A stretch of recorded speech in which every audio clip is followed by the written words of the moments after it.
wires hanging from the ceiling, the signs that would hang above telling you where to go were all hanging. It was unbelievably scary to look at. Firefighter John Schroeder was climbing the stairs of Tower 1 when he heard the huge explosion from below. We were heading up to the 24th floor of the stairwell, and all of a sudden our building got rocked. We got bounced around in the stairwell like pinballs, man. And we just said, you know what? Time to go. We came down, it looked like a bomb went off in the lobby. Everything was exploded, everything was gone. We're like, what is going on here? For every window in the lobby to be exploded. I mean, them windows were like as thick as forget it. They were 2-3-inch glasses, you know, come on. They exploded out of the lobby, you know, something, it wasn't from the jet fuel. No way. Then we have the accounts from those who heard explosions moments before the South Tower collapsed. John McLaughlin was a police officer for the Port Authority. Going into Tower 1, we heard a loud explosion coming from the area of Building 2, and at that point, Building 2 was collapsing.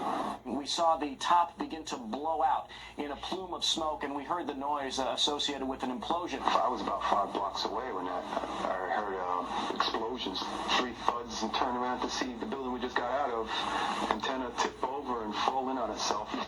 And then all of a sudden, 3 tremendous explosions, and everything started coming down. Then there was a tight sequence of detonations during the collapse of the South Tower, which many described as firecrackers. You heard a big explosion before the building fell? I saw it as it was happening, and it sounded as if you had 100 of those little black firecrackers and you lit them all off at once. That's what it sounded like. It sounded like the finale of the 4th of July.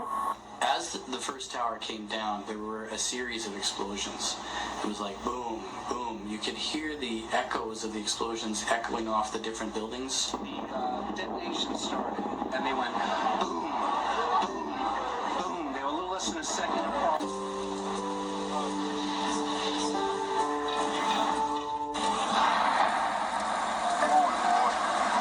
Keep your eye on that building, everything coming down. The building is about to blow up. Move it back. All right, guys? We are looking back. There's a building about to blow up. Flame, debris coming down. Just in the last few seconds, another building, building number 7, one of the buildings in support of the World Trade Center towers, has collapsed. This is no small building, as you can see, at 47 stories. It would stand out in most American cities. As we were getting our gear on and making our way to the stairway, there was a heavy-duty explosion. The whole building just collapsed inside the lobby. Was that a secondary explosion? Yes, it was. That was the... Yeah, definitely secondary explosion. I heard a second explosion and another rumble. An hour later than that, we had that big explosion from much, much lower. It just went boom, it was like a bomb went off. And another explosion came right on us, everyone flying. There were numerous secondary explosions taking place in that building. There were continuous explosions. No, the first explosion, and there was a second explosion in the same building. There were 2 explosions. Okay. Federal agencies that were down there do believe that there was some sort of explosive device somewhere else besides the planes hitting. There was another explosion that took place in one of the towers here. So obviously, according to his theory, he thinks that there were actually devices that were planted in the building. There was a secondary explosion, probably a device either planted before or on the aircraft that did not explode until an hour later. Then there were secondary explosions and then the subsequent collapses.